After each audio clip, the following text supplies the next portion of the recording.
Okay, so good day. This is the video lecture for lesson 1 of Unit 2. Unit 2 has to do with psychological foundations of learner-centered facilitation. So this time, we will look into the field of psychology, in particular, how could it be contributory in our understanding of learner-centered teaching, or in particular on how we could be able to facilitate learning given our knowledge about psychological principles. So there would be in this particular topic, you would go back into some um, concepts and principles you've learned in your um, child and adolescent development, no? Because basically knowledge about who your learners are, particularly in terms of their development, no? um, the those that they are capable of doing in relation to their developmental stage. No? So those are the very concepts that you would encounter later on this lesson. Okay, so moving further, as for our unit objectives, so we will be you will be learning about psychological principles, as what I've mentioned, not only in learning psychology, but in developmental psychology as well. And you'll look into the implications of these principles, no, particularly in learning. Okay. So part also of the objective would be that there would be analysis of specific situations in the classroom, okay, where these learner-centered principles are utilized. Okay, and of course, that you would come to know about strategies, no, which could be um, inferred from these psychological principles. Okay, so this activity I will be um, requiring you to do this later. Although, of course, perhaps I could take a screenshot of the slide and send it to your GC so that you could somewhat do it as you listen to this lecture. Okay? So, what we wanted to establish in here is those knowledge or concepts that you already know vis-a-vis learner-centered psychological principles. So, are there psychological principles that you already know, which you could apply in the learning process? Okay? So what you already know, what you want to know. No? So in case there are things that you still would want to know, or there are things that are principles that you wanted to explore, then it's in the second column, because there are three columns in here. So it's in the second column where you would more likely um, put on what you wanted to know. Okay, and towards the end of the um, unit 2, what have you learned? So there will be three columns that you are to fill out.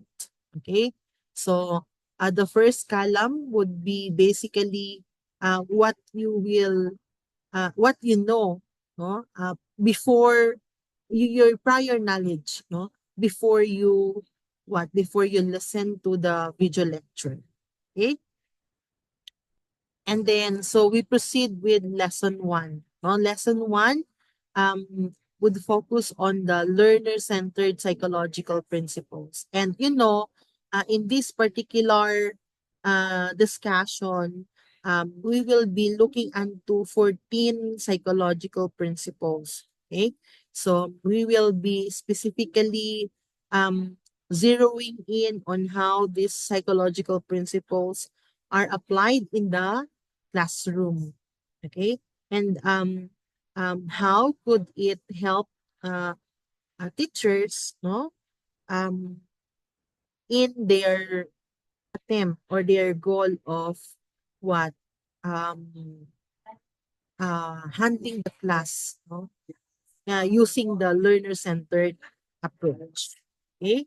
So, um, we look into these uh, principles, but of course, we look first, or um, we try to acquaint ourselves first on what are the objectives of, or for lesson one, are the objectives for lesson one. So we have um, explain the cognitive, metacognitive, motivational, and affective factors, because the 14 psychological principles are grouped into four major factors that influence the teaching and the learning process. Okay, and these factors would include cognitive, metacognitive, motivational, and affective factors. We will be looking individually on which among the principles are aligned to these factors.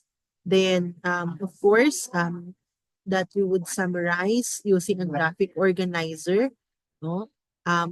Perhaps we can do this by simply filling out the KWL chart later. Okay?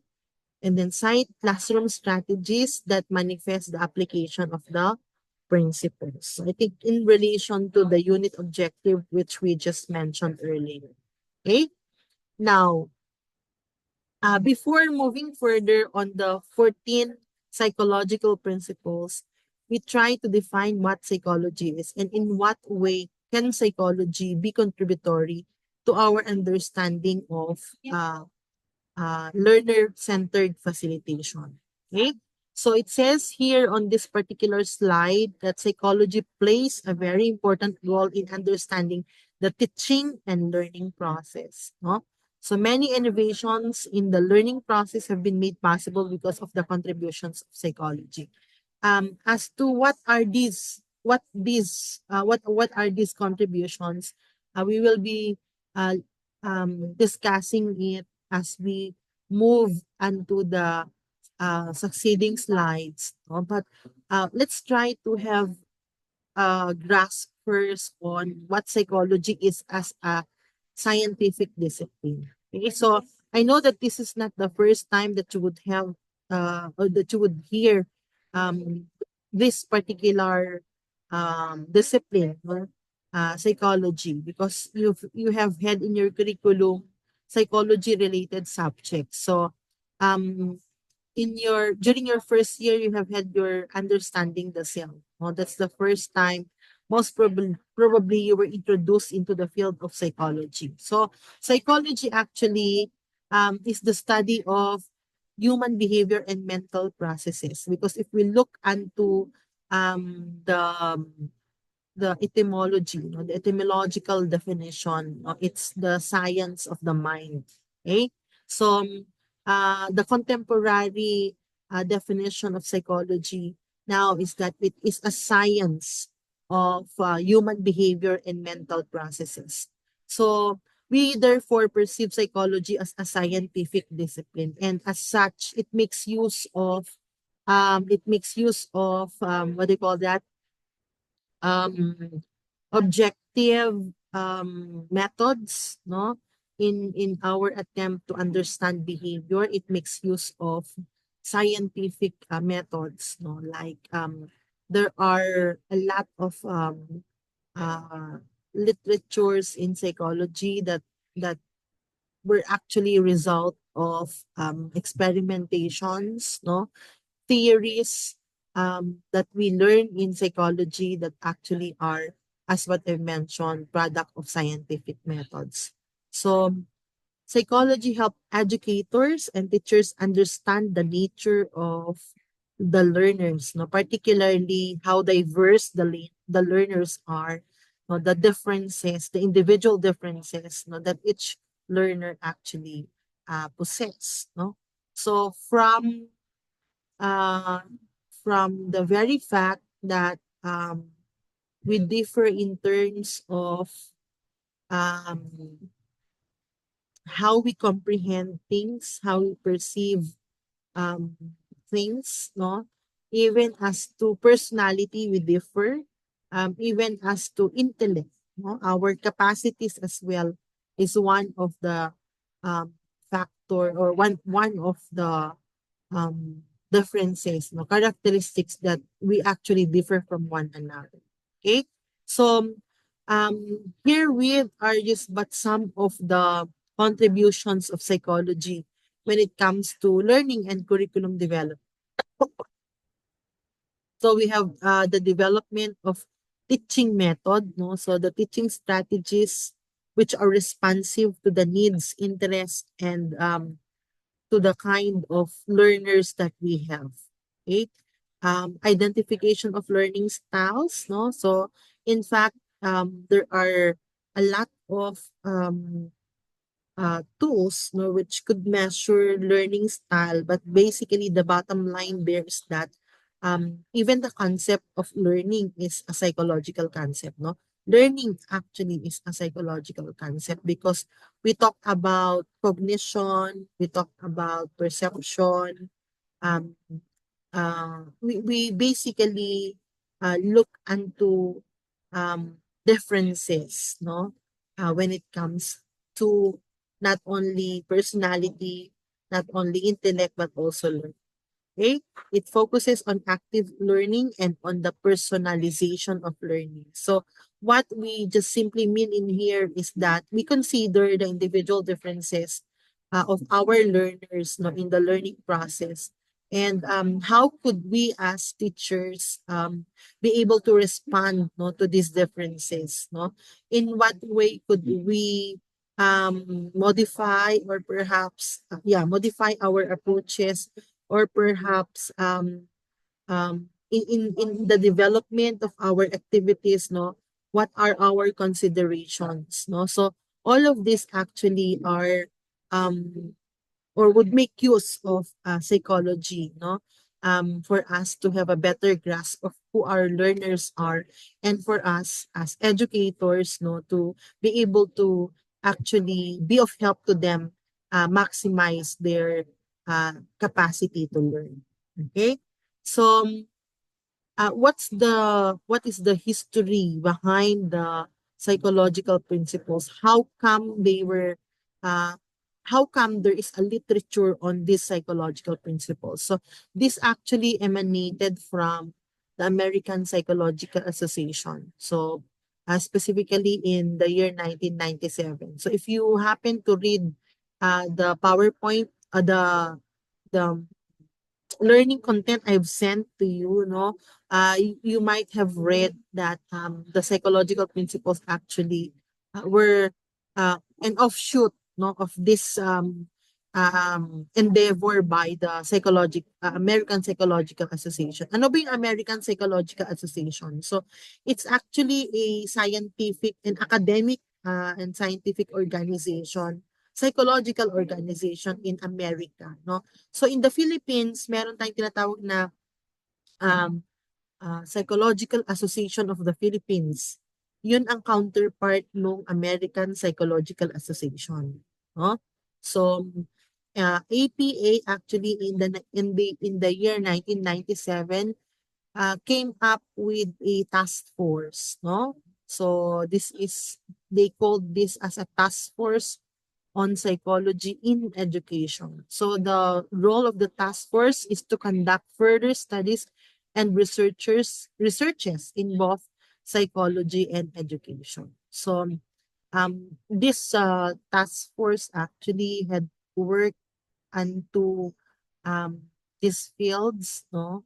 Um, it tried to establish the role of psychology in education by actually um, looking into or coming with studies and researches, no, um, of which it explored, no, these studies and researches would explore um, psychological concepts, no, and how could this be made use, or how could this be utilized, no, in education. So as I mentioned there, the purpose of the group was to conduct studies, no, that could further enhance the current understanding of educators on the nature of the learners, about the teaching and the learning process, no.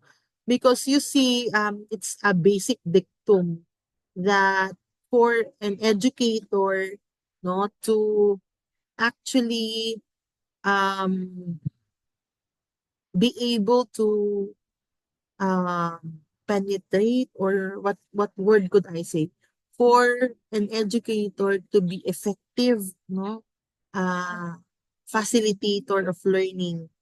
I think the basic um, thing that the educator has to do is to know his or her learners. No? So it's a premise, no, that as if is a requisite for teachers to actually know their students in terms of their developmental stage. Siyempre, babalik at babalik tayo dun sa um, child and ado, no? And what are the characteristics of this developmental stage which could be contributory to their learning capacity, no? So, you've known, for instance, that at this particular stage, these are the tasks that the child or the adolescent um, is now capable of doing. So it guides you on what particular tasks you could therefore give or do inside the classroom as an educator. Okay? So the end goal is to improve the existing school practices so that learning becomes more meaningful to all kinds of learners. So as an offshoot of this task force, they were able to come up with the 14 learner-centered psychological principles, which are categorized into four. The first of the category would be cognitive and metacognitive factors. So what are the cognitive and metacognitive factors which in one way could which in one way or the other could what affect or could have an implication in learning. Okay?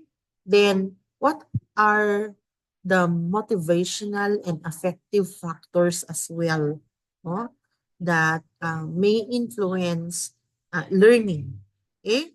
Another would be developmental and social factors. Okay. And lastly, we have individual difference factors.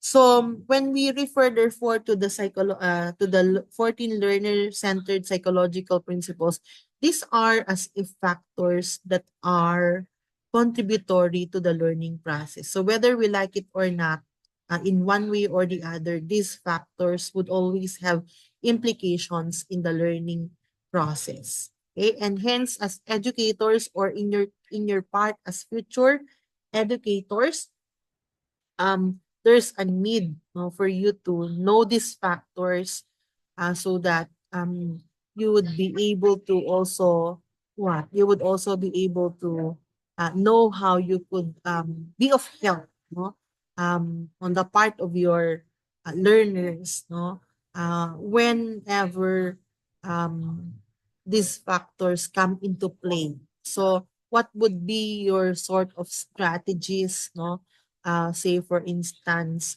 when your learner is not motivated, no, or when they are more intrinsically rather than uh, uh, extrinsically rather than intrinsically motivated. Okay, so we move further. First, we look into the cognitive and metacognitive factors. So under this principle, no, there are six, no, which could contribute, no, to the learning process, no. Of course, what are these? Nature, the goals, construction of knowledge. So we will take these factors um individually. We discuss them individually. Okay? So first among the cognitive and metacognitive factors is the nature of the learning process. Before we move on to this, we have to understand first what it mean by cognitive factors. Now, from the word cognitive, okay, when we talk about cognitive, we mean mental processes. Okay, kaya nga ini-invoke natin ang psychology. Bakit? Kasi ang ang definition natin ng psychology is that it's the scientific study of human behavior and mental processes. So when we talk about cognitive processes, it basically refer to what? Mental processes. Kapag ginamit mo ang isip mo, no, that in itself is mental process. So you are listening to me right now. I assume that as you listen, you're trying to understand what I am saying. Okay? So listening, comprehending, understanding, those are mental processes because it makes use of your cognition or of your mind. Okay? So it refers to the mental processes the learners undergo as they process information. So when you read written material, for example, when you watch video lectures or you hear or you listen to um, any audio recorded lectures, no? You are in the process of information, what? Um, you're trying to understand the information, not only on its surface, but you're trying to have a deeper comprehension of the information. Okay? So the way learners think about their thinking as they engage in mental tasks is the concern of the metacognitive factors, no? So in fact, when we talk about metacognition, it's your own awareness, no? Of your awareness or your understanding of your own thought processes, no? So parang learning how to learn, no? So nangyayari ba 'yun, ma'am? Like are we also reflective of our own strategy um or our own of which among our strategies are effective in learning, no? So hindi ba um uh, ang behavior kasi natin is we succeed or when we are rewarded of something that we've done, nai-strengthen yung connection ng stimulus at ng response. Okay? What do you mean, ma'am? In behaviorism, um, behaviors or actions or responses, our responses to stimuli are strengthened, no? When um, we get something in return or when we are rewarded, especially, no? So yung learning through rewards and punishment, no? Operant conditioning, no? So what do you mean by that, ma'am?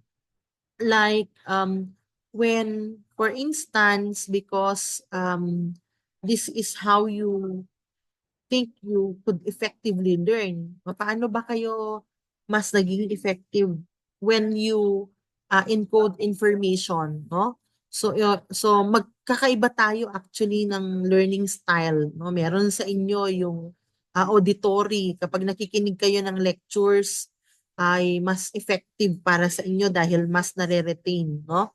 Although meron tayo nung principle na the more senses you stimulate, the more chances for learning to take place, no?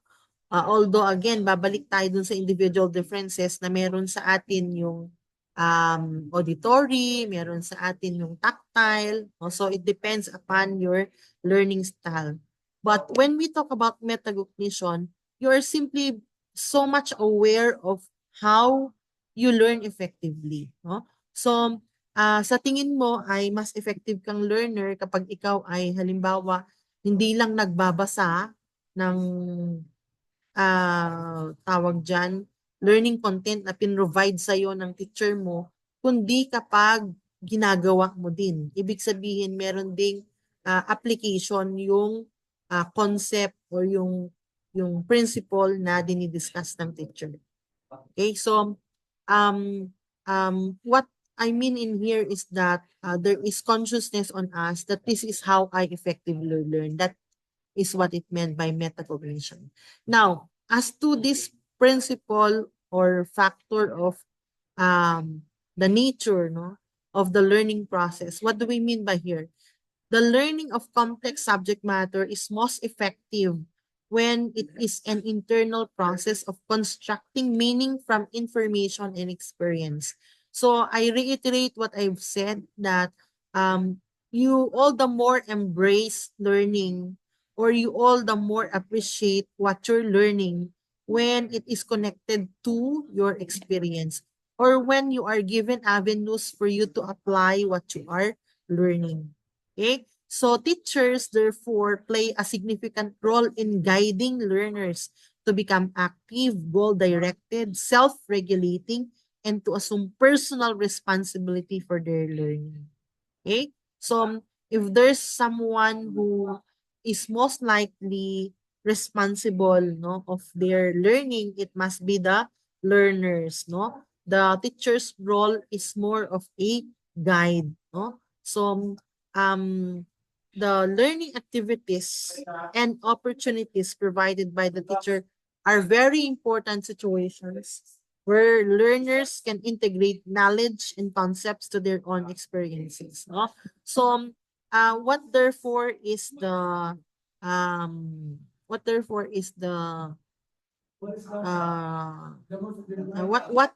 could teachers do therefore in relation to this? No?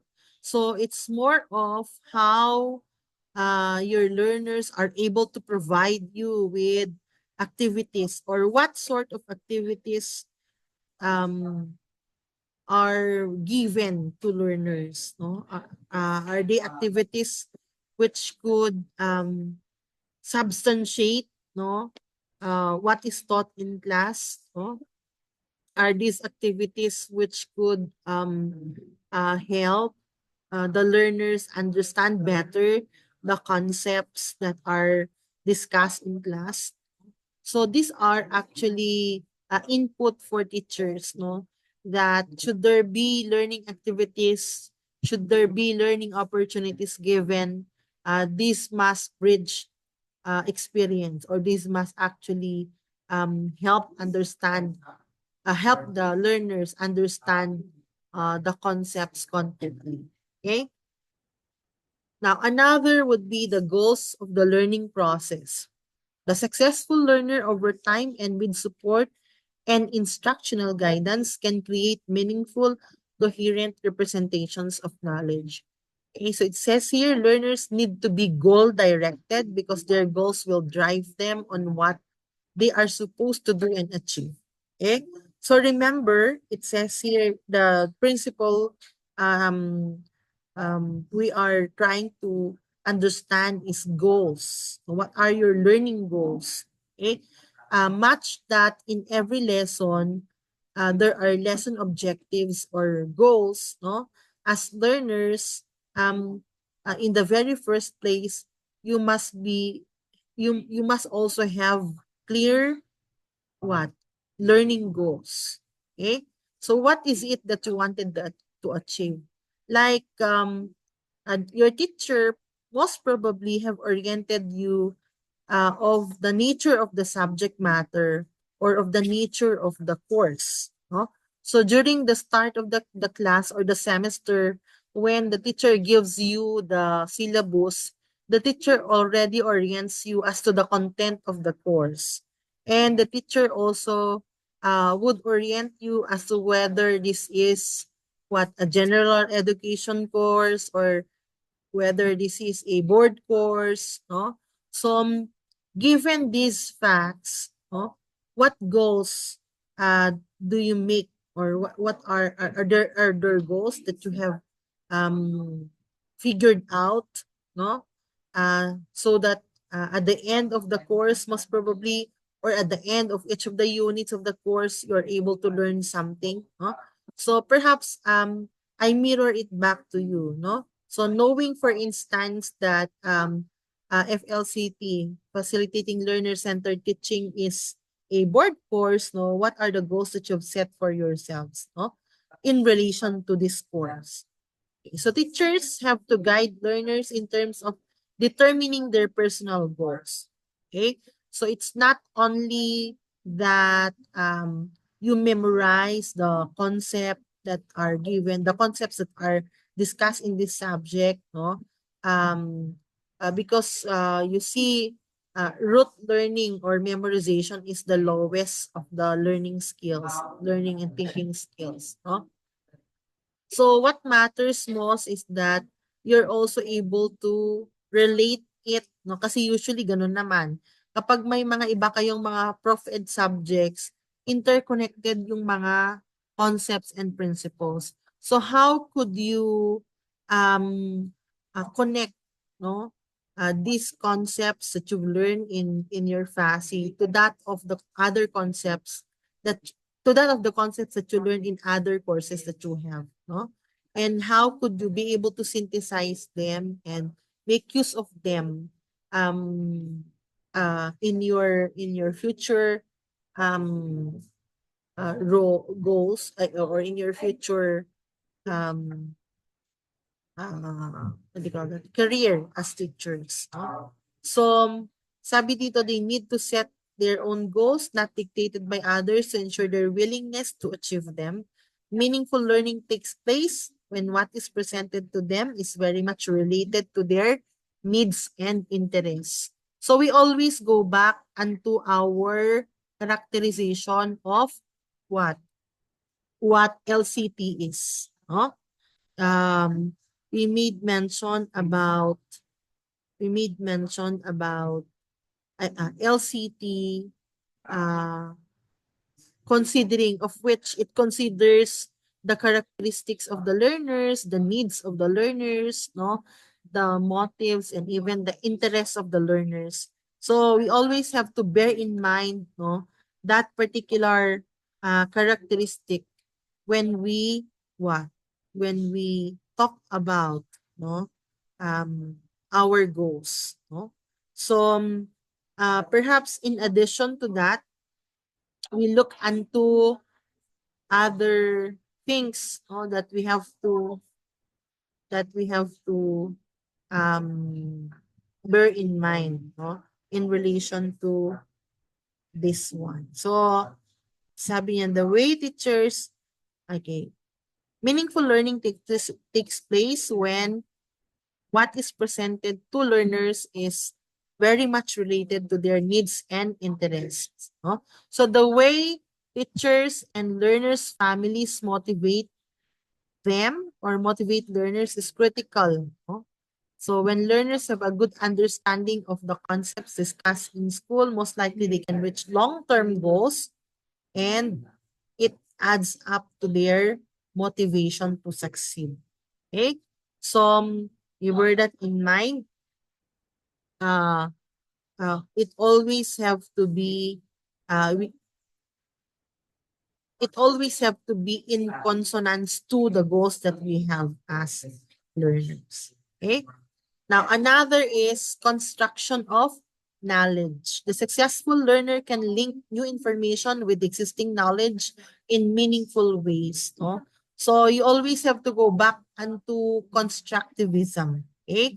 The idea that you already have something in mind, you just have to connect this something that you know to what is presented.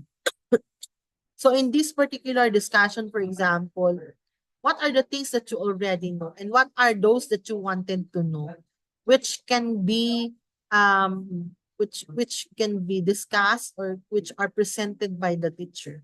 Okay? So in planning a new lesson to be presented, teachers would usually find it more effective when they connect the learner's existing knowledge to new information.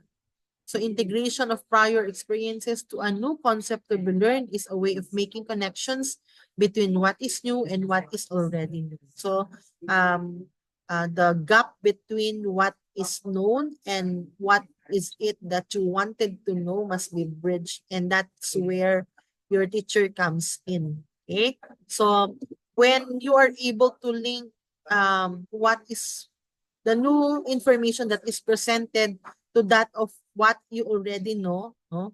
There's what we call construction of knowledge. There is knowledge. Okay? Another is, how do we do this?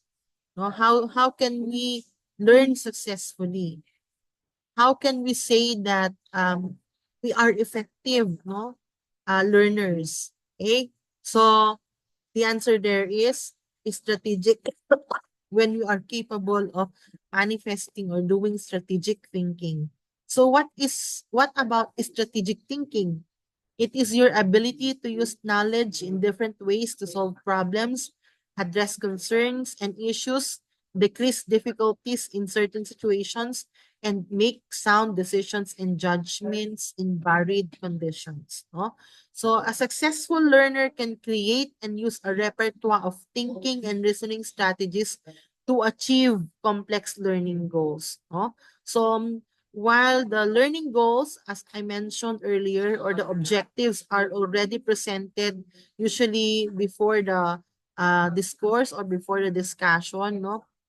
um how can you align, no, your thoughts, no, and how can you adjust also, no, in terms of your strategic thinking, in terms of your thinking strategies, no, to um align with the lesson goals or lesson goals and objectives in a way that you would be able to understand whatever is presented to you. So sabi dito, a strategic thinker does not easily give up even in difficult situations.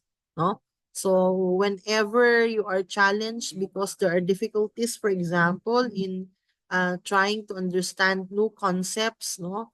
Um, it does not mean giving up, but it means what?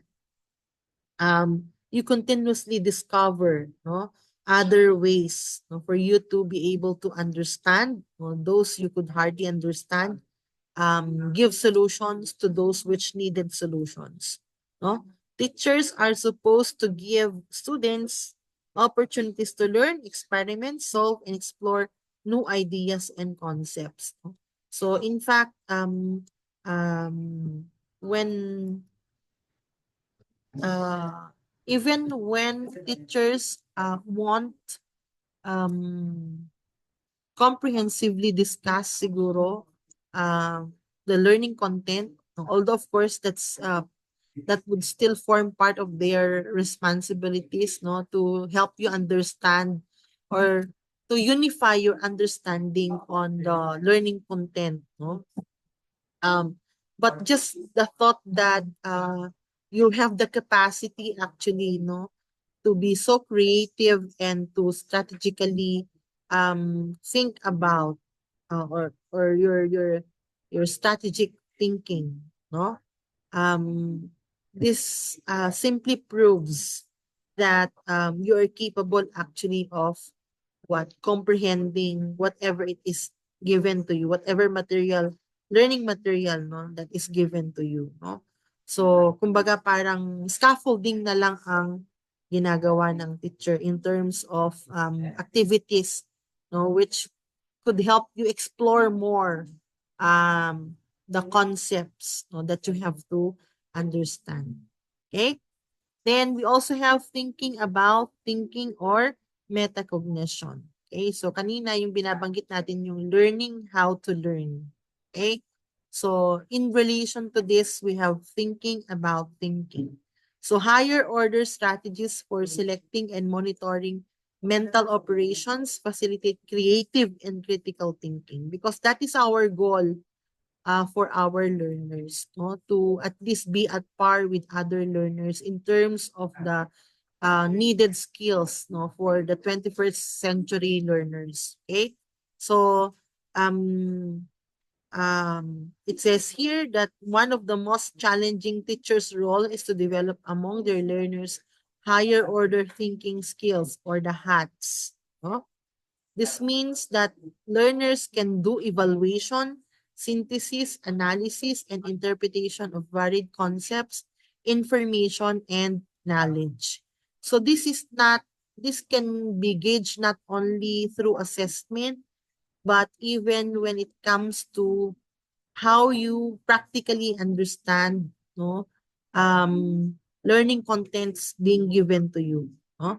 So kung minsan it has also to do with your initiative and your creativity, no, kasi if I am to personally say my observation, I think that is what is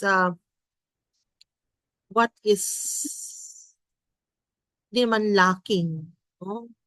Ah, but I think in your case kasi I don't know, but at times we are just conditioned of what? We're just conditioned to ano kasi um we are conditioned that it's the teacher that would spoon feed us, no? So perhaps uh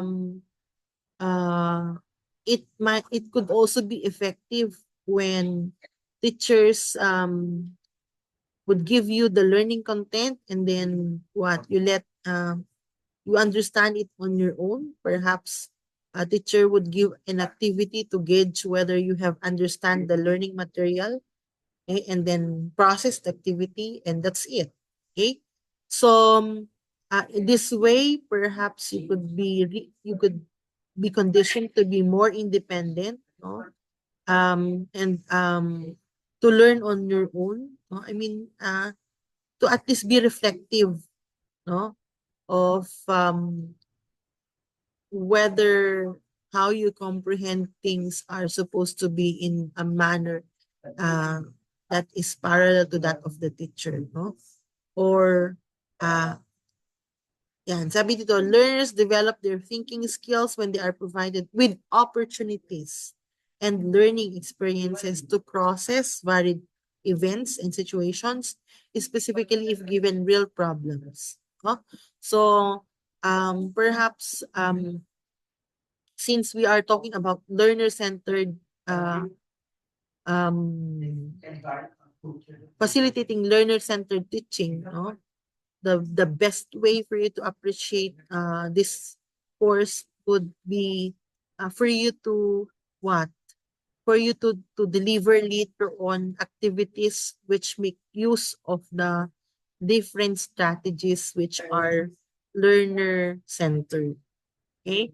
So, anyway, towards the end of the course, you will be doing lesson planning, no? Siguro part of what you will also be doing later would be somewhat an execution of the lesson plan, no? So, we will look into that part. We're looking forward into that part of this course, okay? So this context means that aside from mastering information, discovery, problem solving, creation, and evaluation should also be integrated into their learning experiences, no? So apart from the usual skills that are expected of you in terms of information mastery and problem solving, okay? So in the evaluation um, of your learning experience, no, um, it it may also include not only um, your collective learning, no, but as well in a concrete application, no, of what you have learned. Okay? So, context of learning. Learning is influenced by environmental factors, including culture, technology, and instructional practices. No? So, culture, in what way can culture influence your learning? Okay? So, recently, merong batas na nagtatanggal sa mother tongue, di ba? So, there is a reversion um, uh, to the there is a reversion to Filipino and English as the uh, mode of communicating or mode of teaching, no? In the delivery of instruction. Kasi before, ito yung talagang ginagamit, Filipino and English, tapos biglang nag-mother tongue. Ngayon, merong batas na nagsabi na, o sige, we revert to Filipino and English. No? So, um, the context, the environmental context, no, including the culture to which we live, no, um, whether we like it or not, would always have implications on our learning on the learning process, no? So sabi dito, learning does not only take place inside the classroom. So it's not only the classroom environment that we have to consider. It must be yung at a macro level, no? So much of what they have learned in the classroom, we teachers can only have meaning once they see them concretely in their everyday life. Okay? So, sorry for that. Much of what they've learned in the classroom with their teachers can only have meaning once they see them concretely in their everyday life. So examples given should be a reflection of their actual life experiences. Apologies for that, guys. Okay, so examples, as I mentioned, reflect the actual life experiences of the learners. No? So when we talk about life experiences or uh, culture, our culture, because our culture would in one way or the other include our beliefs, our practices, no, our traditions, no. So culture is a way of life. So therefore, when we talk about our actual life experiences, no, the food that we want to eat, our clothing preferences, even how we express ourselves in terms of art, in terms of what, in terms of what we do with our bodies, those are actually reflection of the culture that we have. Okay? So the digital tools and instructional practices must be carefully selected to facilitate a motivating, stimulating, and encouraging learning environment towards the effective acquisition of knowledge, concepts, and skills among learners. So even yung educational technology na sinasabi natin and our instructional practices in general. Okay? So, ayan. Then we also have motivational and affective factors. So how the learners push themselves to learn and how they value learning are the concerns of the motivational factors. No, so from the word motivation, no, motivere, no? So what actually pushes you to do something, no? Or what moves you, no? To move, no? That's movere, no? From the Latin verb movere, to move. So, so what about effective? No? I'm sure you know what it means by effective, relating to your feelings, to your emotions, to your attitudes, no? Especially when you are asked to do a learning task. So we have motivational and emotional influences on learning. Now, what about this? What and how much is learned is influenced by motivation. And I'm sure when we talk about motivation, most probably you've heard about intrinsic and extrinsic motivation. Okay? So motivation to learn is influenced by the individual's emotional states, beliefs, interests, and goals. So these are actually affective factors as well. And these are intrinsic to the individuals, no? To the individual. Okay? So when we okay, motivation pertains to an individual's inner drive to do something. So what pushes you to do something? For example, what pushes you to listen to this video lecture, no? Up to the end, no? Meaning to say until the end, no? Until it's finished, until the lecture is finished, no? So what drives you to do that? Okay? So what drives you to accomplish something? Like when you are given a task, no? Uh, probably extrinsic factors like I'm expected to do the task, ma'am, to submit the task, no? Because that's where I could have grade, no? So grades, for instance, are in extrinsic motivators, no? And it actually pushes us to do something. Sino ba naman sa atin ang gustong bumagsak, 'di ba? O ang um Sino ba naman sa atin ang gusto na meron tayong ma-miss na task, no? Hindi tayo mabigyan ng grade. Okay? So sabi dyan,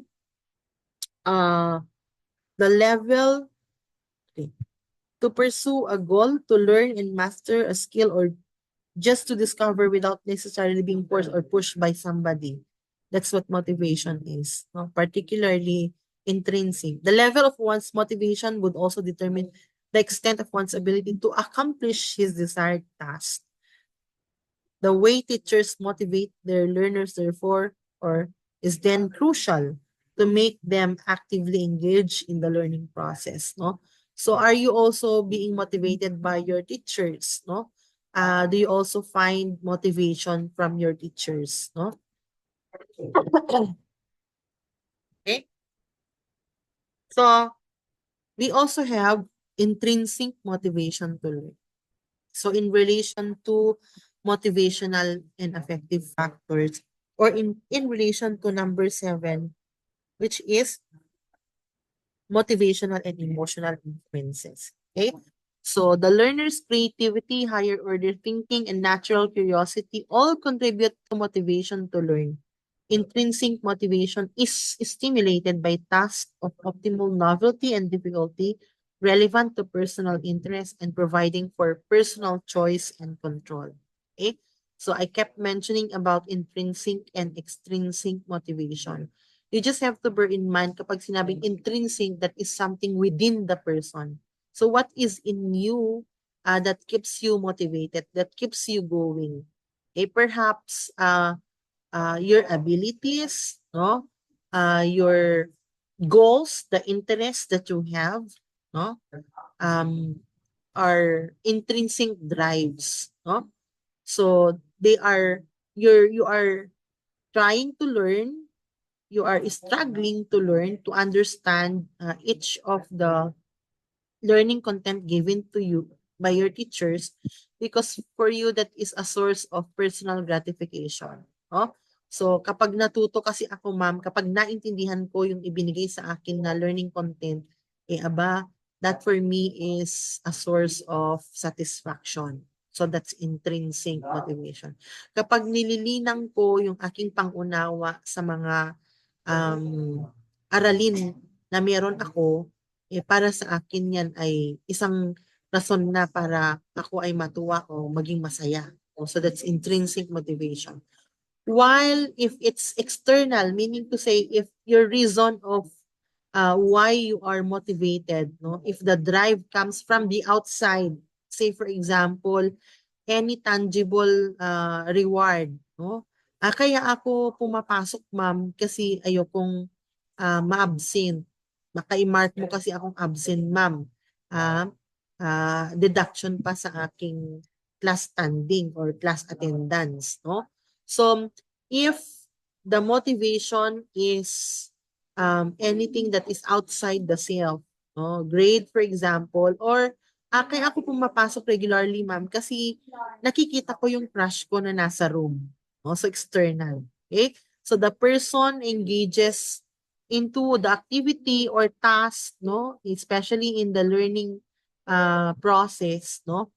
To earn rewards or even to avoid punishment. Ayoko kasing bumagsak, ma'am. Kaya ako nakikiparticipate. Okay? So, those are extrinsic motivation. But remember, in learning, ang nakalagay dito ay intrinsic motivation. Kasi yung extrinsic, paano na lang kapag nawala? Ibig bang sabihin, hindi ka naganado mag-aral? Ganun ba yon? So, that's why one of the things that we consider when it comes to learning is whether or not the learner is intrinsically motivated. No? So, while we might have been conditioned of extrinsic motivators, no?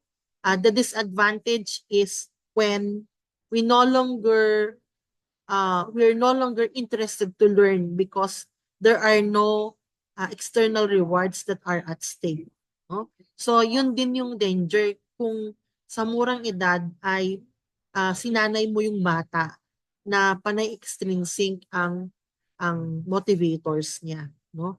So as a teacher, as a future teacher or as a future parent, then you have to bear that in mind, no? That you also have to imbibe, no, as early as childhood, that not all sources of uh, gratification or satisfaction are external in nature, no? So, um, yung hindi rin, yun nga, hindi rin maganda na palaging nire-reward natin kapag meron silang nagawang learning task, no? So, kailangan, una pa lang ay klaro na yun, na you're doing this, that the learner has to do this because it would form part of what is expected of him to learn. And that this learning will eventually be used not only today, but in the future. So we have to orient the learner of that fact. Okay? Another is effects of motivation and on effort. So acquisition of knowledge, complex knowledge and skills requires extended learner effort and guided practice. So without learners' motivation to learn, the willingness to exert this effort is unlikely without coercion. So ganun ba yon? Kailangan bang pilitin mo, i-coerce mo yung learner para lang matuto? Sabi nga nila, no, parang you cannot force the Carabao to drink in the water of the river. While actually, while you can force the Carabao to go to the river, you cannot force the Carabao to drink the water in the river, no? So ganun din sa learning, no? Kahit anong pilit ng teacher, kahit anong pilit ng parent, kung ang ang learner mismo ay hindi motivated, no? Any coercion or force, no, from from the outside are futile. Okay? So the learner's motivation to learn is also partnered by their extended efforts.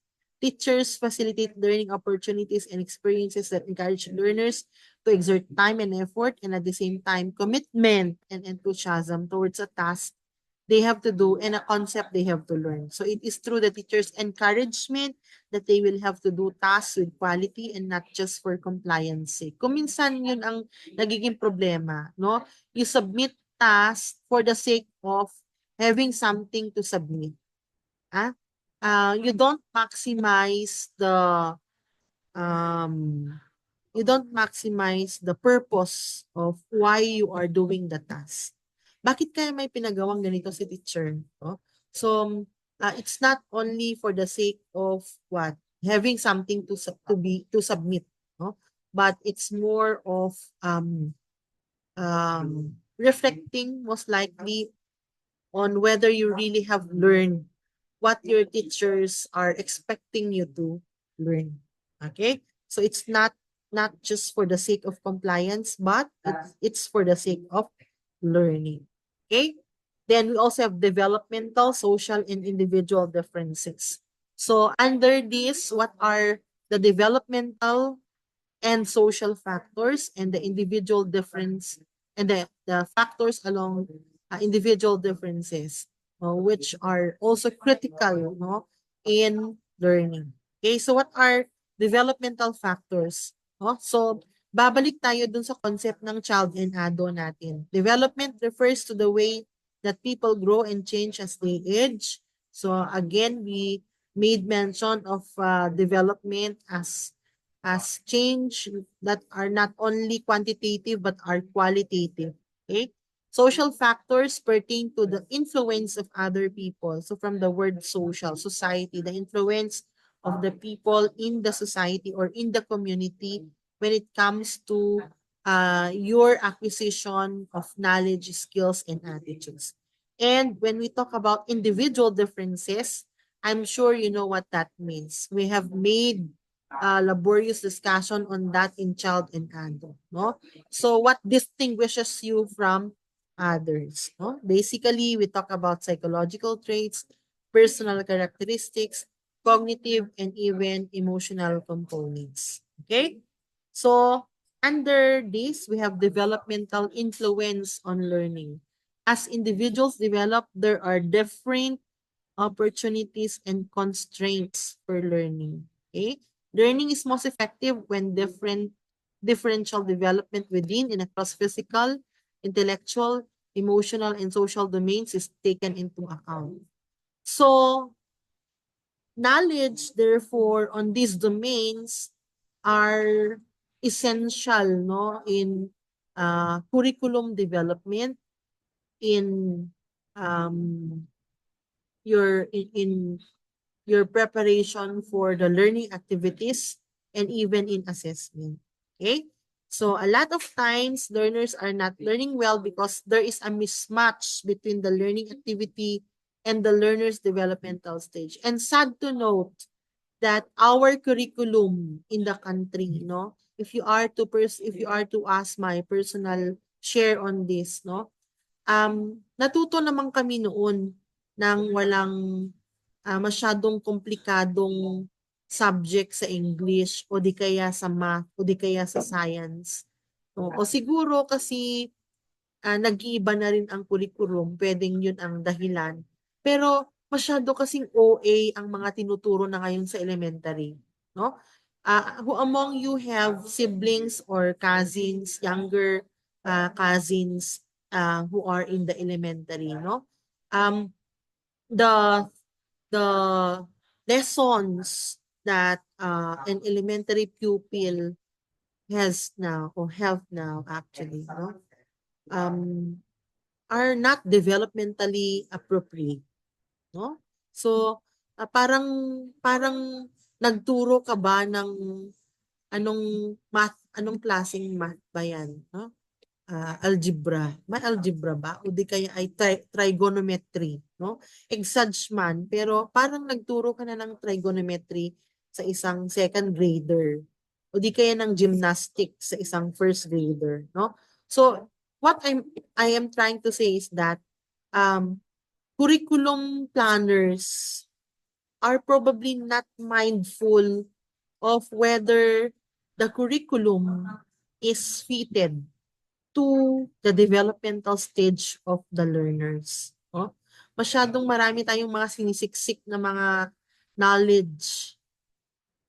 Kailangan ba yun? No? So, I don't know, but I think that is most likely observable in the curriculum of the elementary. No? Kasi yun nga, ano ba ang kayang gawin ng isang elementary pupil? Balikan ninyo yung developmental task.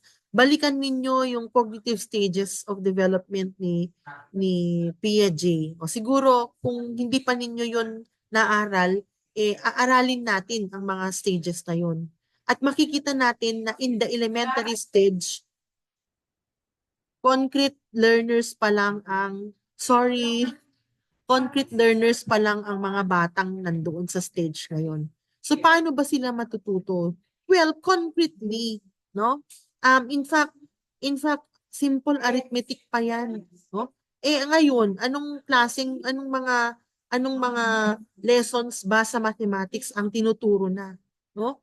Ah, marami ng mga komplikadong mga mathematical operations ang meron sa math ng isang elementary pupil ngayon. Okay? So that is what I am trying to say. That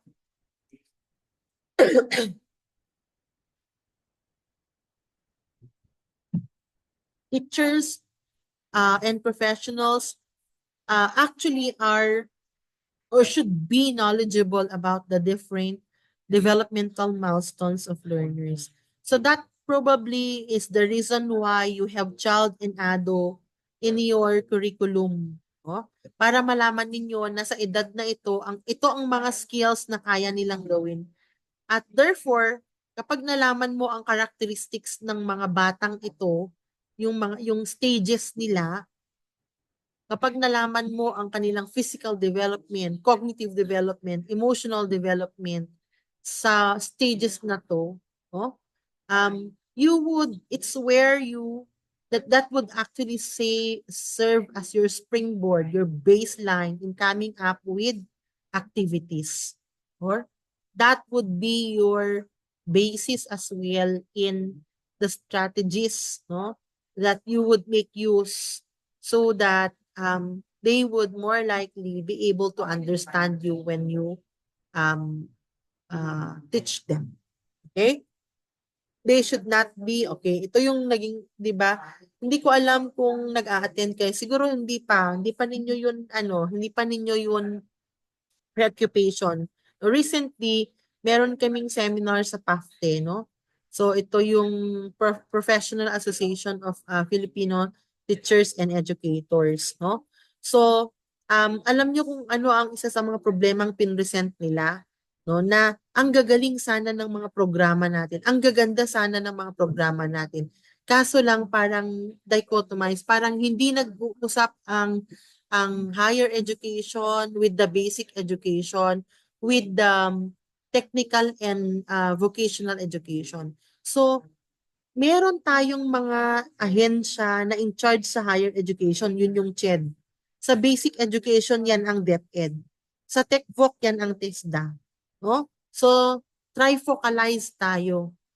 Ang problema, ay hindi sila nag-uusap-usap. Walang emergence. Kaya kapag gumawa ng curriculum itong isa, hindi niya kino-consider ang kung ano ang need ng mga nasa baba, no? So, there is therefore a need to go back to the basic that when we do curriculum planning or instructional planning, no, we have to involve, no, other stakeholders. And in the case of CHED, for example, it has to involve TESDA and at the same time DepEd, no? Kaya yun ang ginagawa ng PAFTE, no? So yung ating association, ang association ng mga professional teachers, okay?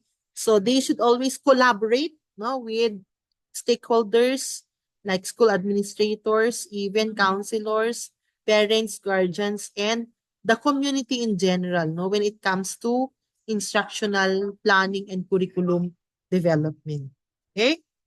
Then we also have social influences on learning. So learning is influenced by social interactions, interpersonal relations, and communication with others. No? So it says here that one of the learning skills in the 21st century is collaboration.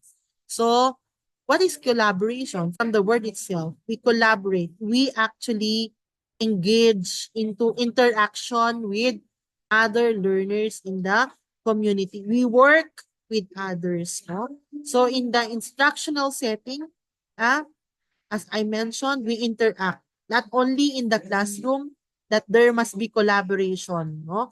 But of course, that's the basic premise that in the classroom, there must be collaboration. But not only for learners. Alam niyo ba ang isa sa mga trend na ngayon ng teaching is team teaching? So, ang faculty, halimbawa na nagtuturo ng the same course, pwedeng mag-team teach yan, no? So, not only among faculty members but even among curriculum planners and developers, no? So sabi dito, collaborative skills encompass social interactions, interpersonal relations, and communication. So learning activities again should offer opportunities for collaborative skills, no? Group works, group dynamics.